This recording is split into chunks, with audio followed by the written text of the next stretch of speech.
We are in East Allegheny with Bob Beckman. Bob, nice to meet you. Nice to meet you, Matt. So, tell me about yourself.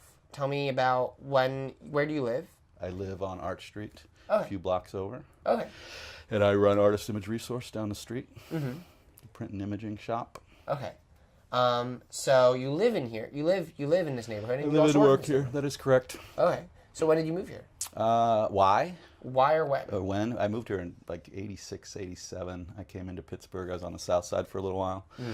And then moved into a space in the War Streets. You know the Mattress Factory Museum? Mattress Factory's up here? Yeah. The residence space that they had on Taylor and Resaca. I moved in there, got involved with them. We helped them rehab 1414, one of their outbuildings. Right. We got involved in doing a lot of the installation stuff with them. Lived in Manchester for a little bit, and then bought a house on Arch in about 88. So is that part of the Mexican War Streets or no? It's right out. Right. Sherman's the last one, technically. They're doing some weird stuff right as we speak about expanding historic districts. So And so is Mexican War Streets part of this area, East Allegheny, or I guess as you guys call technically it, not. Dice I mean, Town? I don't. Yeah, technically not. Technically not. Yeah, I think you guys are telling me that actually. As much Oh, more. You got Central North Side. You got the War Streets. You've Wow. got West Allegheny, East Allegheny. Right. Et cetera, et cetera. So technically not. So I work right down here, right down the street on Foreland Street. And I think that, and talking to Nina, it's kind of, this area is what you guys are doing right now. Then you'll go over there and do something else. But I live over there. So I've been in the area for about 25 So you know both years. areas. You know the differences, right. or if there aren't any differences. I've been a bit in the area for 25 years. So we started That's a long Artisans Resource over here in about 96. So I bought this house in 88. And then it's kind of on my way other places, but we got this space down here and kind of organized this nonprofit. My wife works in a hospital right up here. If you turned your camera, it's the Allegheny General. So we've been in the neighborhood for a while. I got 2 kids now, 15 and 12. Those are good ages. Those are good ages. So, we kind of, we didn't think we were staying here, but kind of grabbed a house, and then this kind of stuff came up with the Artisans Resource down here. And then kind of kid, and it seemed like a really nice place to be, kind of good opportunities to kind of be here. Are there good schools here? So, that was the only reason why we almost moved out of the neighborhood. Okay. It's kind of a little dicey. Okay. So, but which is interesting. I mean, it's interesting that you asked that because that's true. I mean, the neighborhood, people kind of come and go in terms of what their feelings seem to be about coming over to the north side and blah, blah, blah, blah, blah. And it's been a great place for these kids to kind of grow up. Yeah. And it really was when we got to school age that it was a little dicey, Is this kind of the best place for these guys to be? Do we need to move out of the city to kind of get to some place that's going to be a little more stable for them? Yeah. But, we kind of tripped into Falk School over the lab school for Pitt. Yeah. And kind of got in there. And then, so once Jacob was in, then Zach was in. So it's been a little bit of a challenge keeping him in there kind of financially, but that's been great. And so now Jacob is at Obama. So high school, Falk goes to 8th grade. Yeah. And then, so into high school, we now got into the public school system. And tell me about Artisans Resource. Artisans Resource is a print and imaging lab that is was set up to really support the artist and kind of explore the role of the artist in contemporary culture, how print and imaging fits into contemporary art making practice, how artists are using kind of print and imaging technologies and possibilities. So we started in 96, and really it was part of an effort that the Mattress Factory got involved in this Federal North revitalization project. So I guess you guys will be heading up there, and I don't know who will talk about whatever, but the intersection of Federal and North Avenue and Federal Street, there's that Garden Theater is up there, and there is a Masonic temple. There's a whole block that has been in development since since God knows when.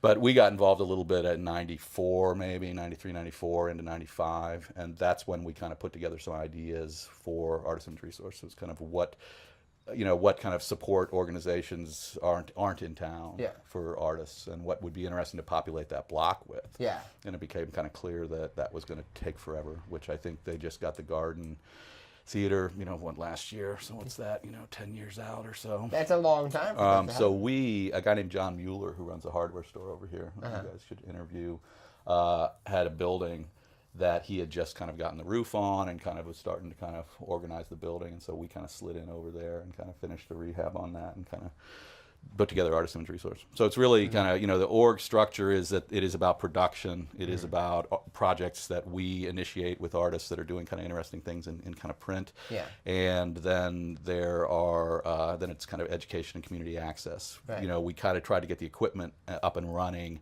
and then make that accessible in various ways. Yeah. And then exhibition and archive. We do kind of shows over there also. So it was really about how do you support the artist in developing new work. And how do you, it's pretty broad, Okay. So we organize this so that there is traditional, conventional structure. My formal background was in print, so there's intaglio, relief, lithography, screen printing, and then we kind of moved. There was a photo darkroom. We kind of broke that down, and it's all kind of digital stuff. So a lot of the films and a lot of the development stuff that we do, we can do digitally rather than kind of in a chemical darkroom. So, but the idea was really that it's very project-based stuff. It's how print and imaging kind of fits, as opposed to a kind of conventional atelier, kind of print shop. So it kind of goes both ways. Because it's kind of in an awkward position now with art in its current state. I mean, print has to, I guess, find, as with everything in the digital age, finding its place. I suppose I would agree with that. We're all in an awkward position. Yeah, no, we're all. days. I mean, we're all. Yeah. If you I'm approach, not saying AIR. No. I agree. Print. If you approach art making, printmaking in a very kind of discipline specific way, then I think that you need to come to terms with the breadth of what our culture has been doing for the last 15 years.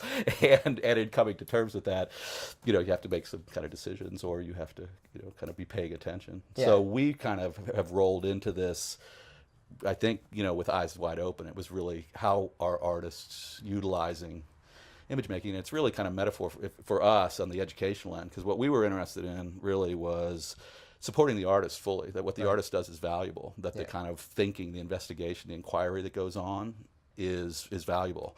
And not only valuable to other artists and culture, but to our society in general, to my kids, the thinking that's going on. So we were interested in how do you support the artist fully, and how do you allow the aspiring artist in that room. So I was teaching, we were doing, higher education struggles, I think, with how to be talking about that, and so the idea that wouldn't it be great if there was a space where it was kind of no holds barred, access to some kind of technology, some equipment, and allow these kind of aspiring artists, the student and the off the street individual, to kind of be in that environment, to be asking the questions that were relevant to them, to the artists that were working.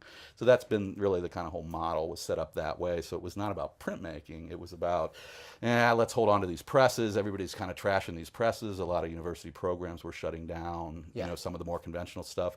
And the interesting things that we kind of look at are to keep these etching presses, to keep these litho presses, to keep these processes around.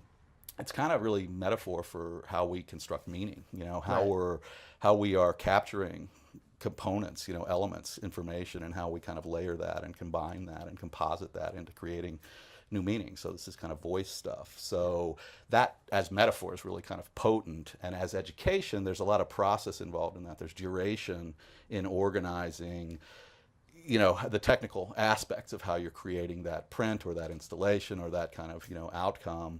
And that provides a lot of room for dialogue. So, maintaining not only the newer, more efficient kind of ways to use tools kind of digitally and to be manipulating images digitally and to kind of be keeping up with kind of the speed and movement of kind of where we are in the culture, but also kind of slowing that down a little bit into, kind of places where there's dialogue that kind of opens up. So it's been interesting. Do a lot of stuff with the Warhol, do a lot of stuff with schools, Pittsburgh school system, that kind of thing. In your area, I guess, because all the things there's things that are nearby as well. It's really fascinating, The universities are an interesting kind of structure. We end up kind of going out of state. We work with West Virginia University a little bit more than we work with some of the local universities, which is kind of fascinating to me. But generally speaking, that's right. I mean, print shops have always been kind of neighborhood voice, and or area voice. So we think that way, and we feel like it's coming out of concentric circles. You really kind of embed yourself. And that happens rather locally, and you kind of pay attention to what's going on and then kind of move out from there. So we do, work with organizations. You know, there's a lot of stuff going on that has been going on in the last few years on the north side in terms of, you know, the Charm Bracelet Project stuff. The Children's Museum was kind of, you know, operative in kind of putting some of that together. So that connected a lot of dots, which is kind of interesting and has allowed some of these resources to kind of support each other. Oh, yeah. You know? Well, thanks a lot for taking the time to talk to me. Absolutely. And yeah, this has been a great talk. Great. Cool. Good deal, Great. Matt. Thank you. Thank you.